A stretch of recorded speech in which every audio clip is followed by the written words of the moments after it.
First night behind the lines. April 12, 1944. Just after midnight. A frozen pasture outside Saint-Marcel, Brittany. The moon hangs low and thin, caught behind drifting cloud, enough light to betray movement, not enough to guide it. The grass is wet, soaking through wool trousers and canvas gaiters as men lie flat, faces pressed into the earth. Somewhere beyond the hedgerows, a dog barks once and goes silent. No one breathes until it does. Captain James A. Wilkinson of the Office of Strategic Services keeps his cheek against the ground, eyes forward, listening. He has been in combat before. North Africa, Sicily. Gunfire, artillery, air raids. None of that prepared him for this. Because here, nothing happens. The Jedburgh team landed 30 minutes ago, parachutes buried, radios wrapped and hidden, Sten guns checked and rechecked. Sergeant Paul Legrand, Free French, lies to Wilkinson's left. Lieutenant Thomas Avery, U.S. Army, lies to his right, hand on the compact bulk of the S-phone receiver. They are supposed to move. Link up with the monkey cell waiting somewhere in the trees. Begin the work. Instead, they wait. The forest ahead looks empty. No lights. No voices. Yet Wilkinson feels it immediately, a pressure between the shoulder blades, the certainty that eyes are already on them. Not German searchlights. Not patrols with dogs and flares. Something else. Something closer. Avery shifts his weight slightly and freezes. The sound is barely there. A whisper of grass. Wilkinson tightens his jaw. Every movement feels loud enough to carry for miles. This is occupied France, but the enemy is not only the Wehrmacht. It is uncertainty itself. The Jedburgh doctrine is clear. Move fast. Establish contact. Disappear into the population. But doctrine never mentions the first hour after landing, when you realize you have no idea who controls the ground beneath you. A faint owl call breaks the silence. Then another, lower, answering from the trees. Legrand exhales slowly. He taps the earth twice with his fingers. The signal is correct. Still, no one rises.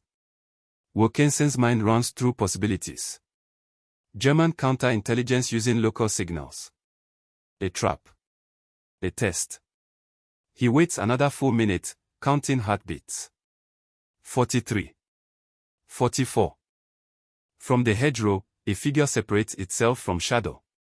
A man, civilian coat, no insignia, hands empty and visible. He does not approach directly. He circles, always keeping brush between himself and the Americans.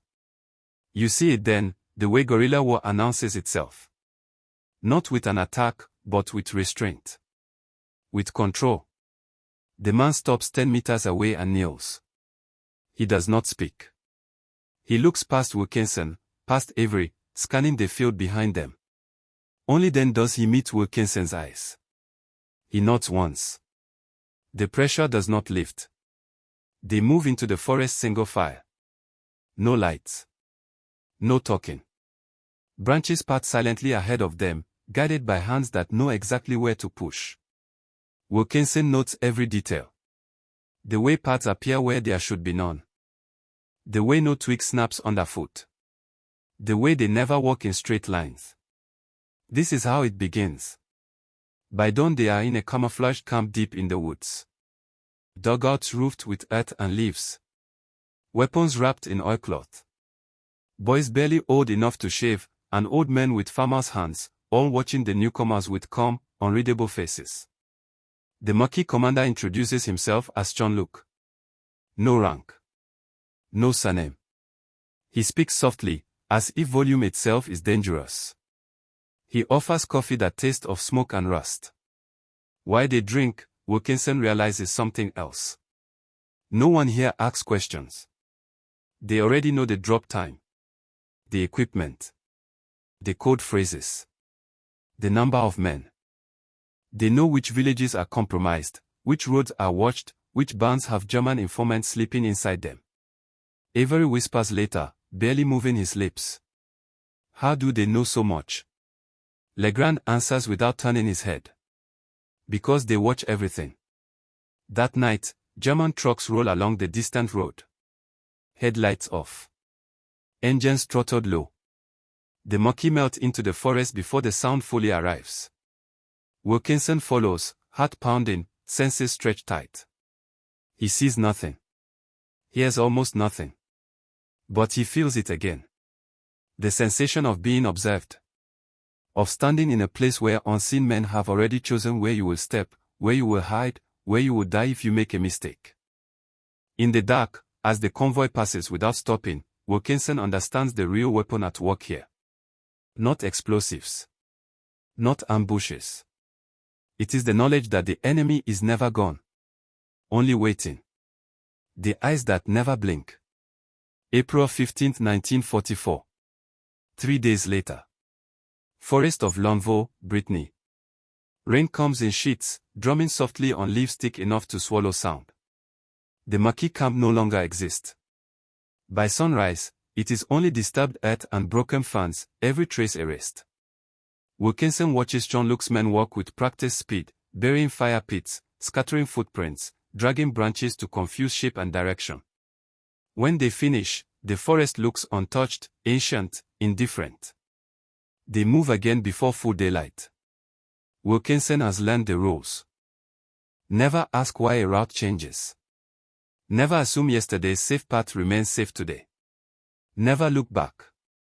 Each man carries only what he can run with. Sten guns slung tight. Radios padded against moisture. Boots wrapped with cloth to dull sound. They stop twice in 4 hours. Each time, the signal comes without warning. A raised fist. Everyone freezes. Once, Wilkinson hears nothing at all. Another time, a distant cough carries through the trees. Human. Controlled. Intentional. Jean-Luc listens, eyes closed, counting seconds. Then he motions them onward, but changes direction by 30 degrees. No explanation. None is needed. By midday, they reach a farm that does not appear on any Allied map. The building leans slightly, roof sagging, chickens wandering freely. An old woman watches from the doorway, expression empty. Wilkinson nods to her. She does not nod back. Inside, the air smells of damp straw and boiled turnips. They sit on overturned crates while Legrand speaks quietly with the woman. Wilkinson catches fragments. German patrol last night. 2 trucks. 1 officer. No search. Just watching. Always watching. In the loft above them, Avery sets up the radio. Transmission time will be less than 90 seconds. Any longer and German direction-finding units could triangulate the signal. Wilkinson watches the seconds crawl by, every crack in the wall suddenly significant. When Avery finishes, the old woman climbs the ladder and brushes away the dust where the radio rested. She does it carefully, methodically, as if wiping away fingerprints from a crime scene. As they leave, Wilkinson notices a boy in the hedgerow across the field. Barefoot. Maybe 12 years old. He pretends to tie a string around a stick. His eyes never leave them. Jean-Luc murmurs without looking. He will warn us if Germans come. The idea settles cold in Wilkinson's chest. Children as early warning systems. Grandmothers as intelligence nodes. Entire villages turned into living sensor networks. This is not a battlefield. It is an organism. That afternoon, they reach a ravine where the forest opens just enough to show sky. Jean-Luc halts them again. He crouches, touches the mud, smells his fingers. Wilkinson watches, confused, until Legrand whispers. Boots. German. 2 hours old. Wilkinson scans the trees. Sees nothing. Hears nothing. Jean-Luc smiles faintly. They are close. Instead of avoiding the area, the Maquis lead them deeper. Along ridgelines. Across narrow streams. Past places where the ground has been deliberately softened, churned by cattle days earlier to mask tracks. Wilkinson realizes something unsettling. The Germans are being shepherded. Allowed to move only where the resistance wants them to move. At dusk, they take positions overlooking a dirt road. The ambush is simple. 2 explosives. One at the bend. 150 meters beyond. Rifleman positioned high, with overlapping field of fire. No shouting. No signals once it begins. Wilkinson watches Jean-Luc assign positions. No raised voice. No pointing. Just brief eye contact and a nod. Each man already knows where to go. You feel it then, the shift. The waiting stops being passive. It becomes predatory. The German patrol arrives at full dark. 6 men. Helmets low. Rifles slung but ready. They walk cautiously, but not cautiously enough. They have no idea how many eyes are on them. How long they have been watched. How many decisions have already been made about their fate. The first explosion leaves the lead soldier off his feet. The second cuts off retreat.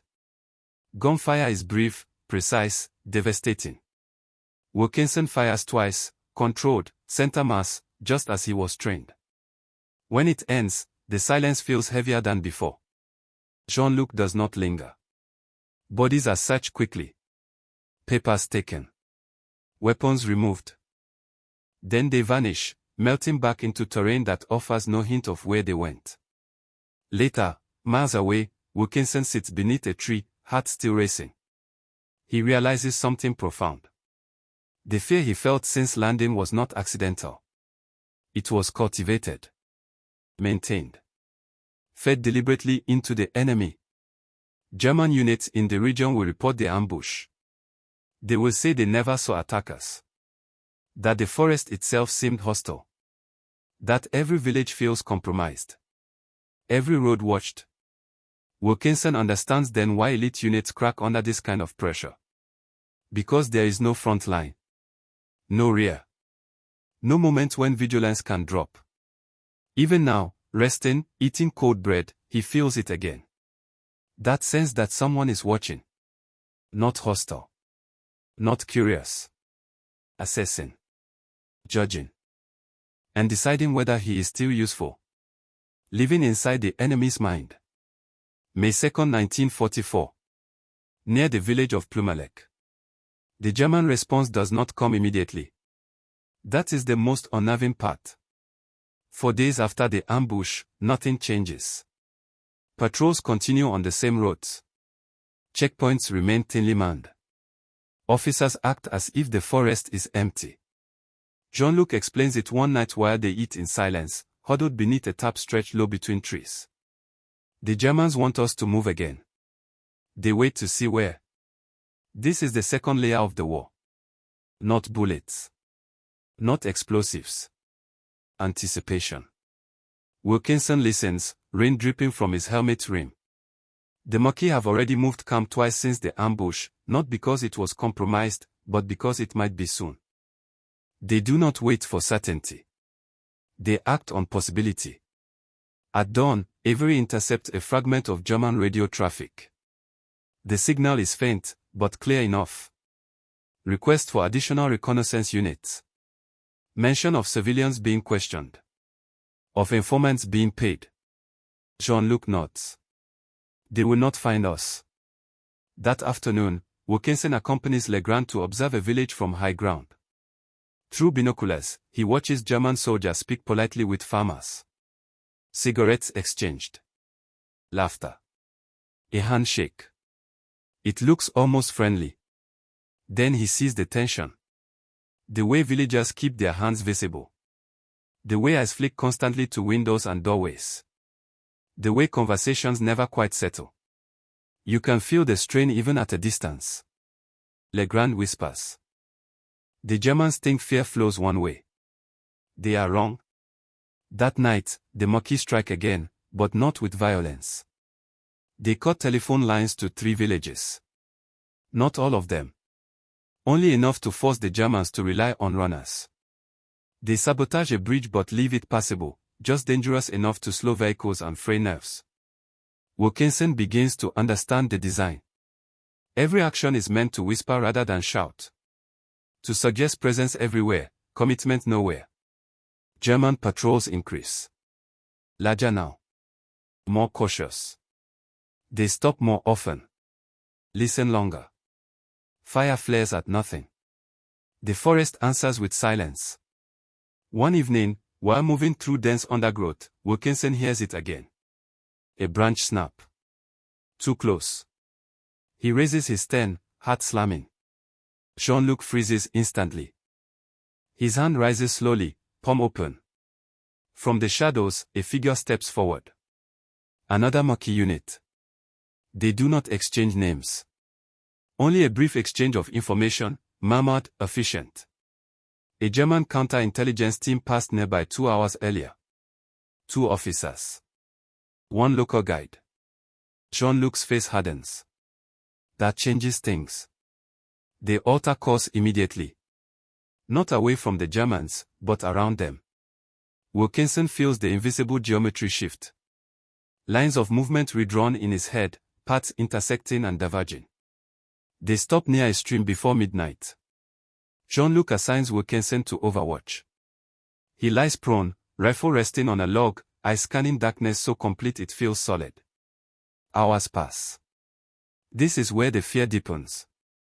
Not the fear of sudden violence, but of endless attention. The sense that if he moves, someone will know. If he sleeps, something will happen. He begins to imagine eyes everywhere. In trees. In water. In the spaces between breaths. At some point, a German officer steps into view across the stream. Alone. Map in hand. He studies the terrain, marking something with a pencil. Wilkinson has a clear shot. One squeeze and it ends. Jean-Luc's hand closes around Wilkinson's ankle. Firm. Absolute. No. The officer moves on, unaware. Wilkinson exhales slowly, shaking. Jean-Luc leans close enough to whisper. If we kill him now, they learn. If we let him go, they guess. Wilkinson understands the cruelty of the logic. Uncertainty is the point. Days later, German behavior shifts. Patrols double back unexpectedly. Villages are searched more aggressively. But mistakes creep in. Units fire at shadows. Convoys stop for hours after false alarms. Commanders argue in the open, voices sharp with frustration. Avery intercepts another transmission. Complaints. Request for relief. One phrase repeats. The forest sees everything. Wilkinson hears it and almost smiles. Because it is true. Not because the Maquis are everywhere, but because they might be. By mid-May, Wilkinson himself has changed. His movements are quieter. His pauses more deliberate. He trusts intuition over orders. He feels less like a soldier and more like a presence. One night, lying awake beneath the trees, he realizes something unsettling. The feeling of being watched no longer belongs solely to the enemy. It belongs to him too. When pressure replaces firepower. June 1, 1944. Southern Morbihan. The change is subtle at first. Fewer aggressive raids. More static positions. German units begin fortifying crossroads that had once been lightly guarded. Sandbags appear. Machine guns are in place to cover empty stretches of road. Wilkinson watches one such position from a hillside, binoculars pressed hard to his eyes. 10 soldiers. 2 light machine guns. No civilians in sight. The checkpoint has become an island, surrounded by absence. Jean-Luc murmurs beside him. They are afraid to move. This is the third phase of guerrilla war. When the enemy still has weapons, still has numbers, but no longer has initiative. The Maquis exploit it immediately. They do not attack the checkpoint. Instead, they sabotage a cover 2 kilometers away. The explosion is small, controlled. Enough to collapse Earth, not enough to draw immediate pursuit. German engineers arrive hours later, tense, scanning tree lines constantly. Work slows. Tempers fray. Every repair becomes an ordeal. Wilkinson accompanies a Maquis courier one evening. A young woman named Claire. She wears a plain dress, hair tied back, bicycle loaded with produce. Nothing about her looks military. Yet she carries codes in her memory, routes in her head, timings precise to the minute. As they ride, she does not look at the forest. She watches reflections in windows. Listens for engines behind them. Counts footsteps when they pass through villages. At one point, a German motorcycle overtakes them, sidecar rattling. The soldier glances at Claire, then at Wilkinson, who has adopted the slouched posture of a laborer. The motorcycle slows. Claire smiles. Talks about weather. About crops. Her voice steady. The motorcycle accelerates and disappears. Wilkinson feels sweat soak his collar. Claire does not break pace. When they are safely away, she says quietly. They see fear. They smell it. Never give them either. German orders intercepted later confirm the shift. Units are told to remain alert at all times. No man is to move alone. Patrols are to assume they are under observation even when no enemy is visible. The doctrine is eating itself. Wilkinson sees the toll on the Germans now. Dark circles under eyes.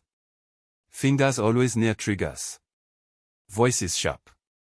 Accidental discharges increase. One night, a flare goes up over nothing and stays burning for minutes, illuminating empty ground while soldiers fire wildly into trees. Jean-Luc watches the display from afar. He does not smile.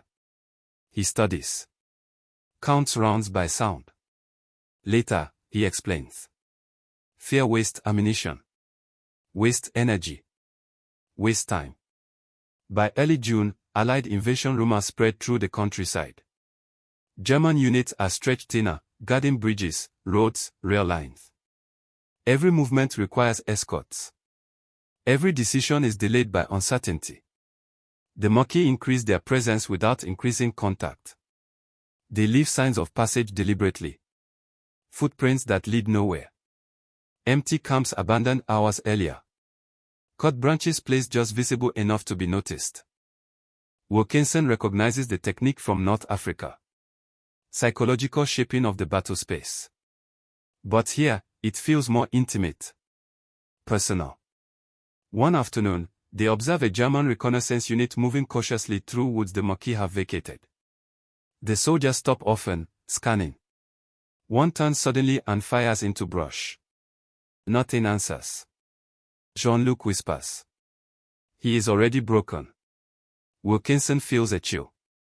He realizes that elite training offers no protection against this kind of pressure.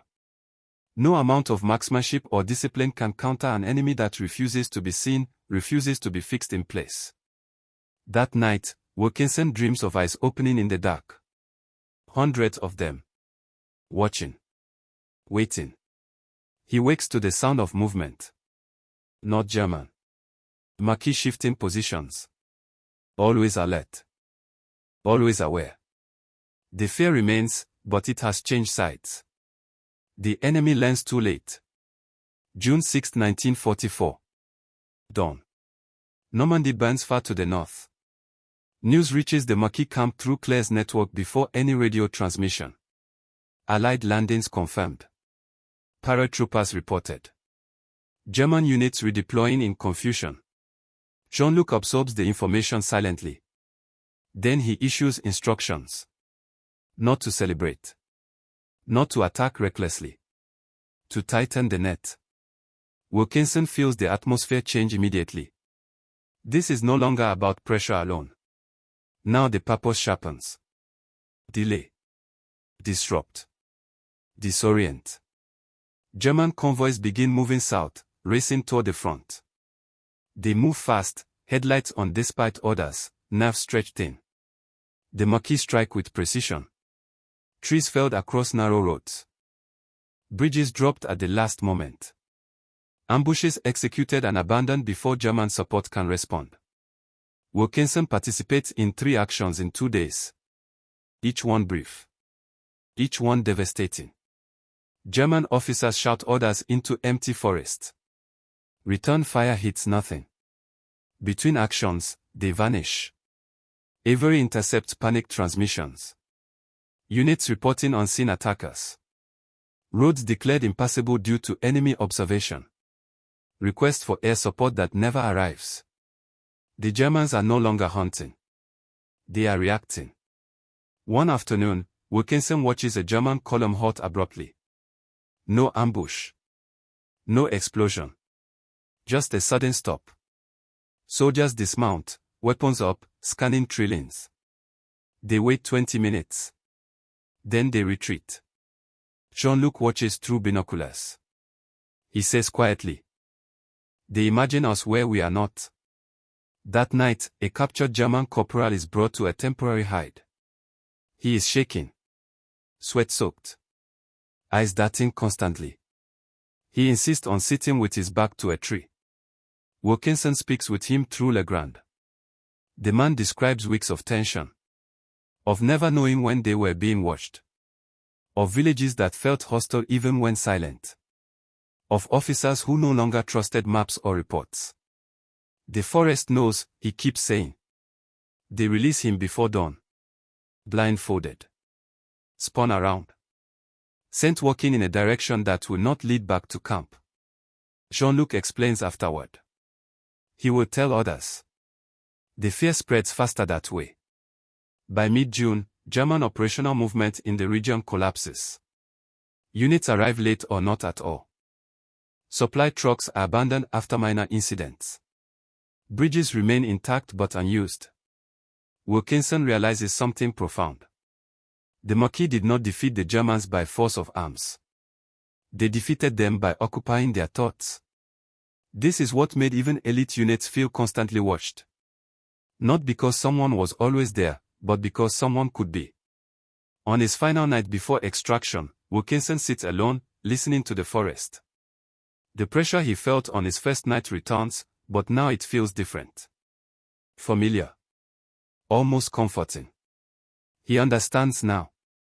The sensation of being observed is not a weakness. It is a weapon. The weapon that never leaves.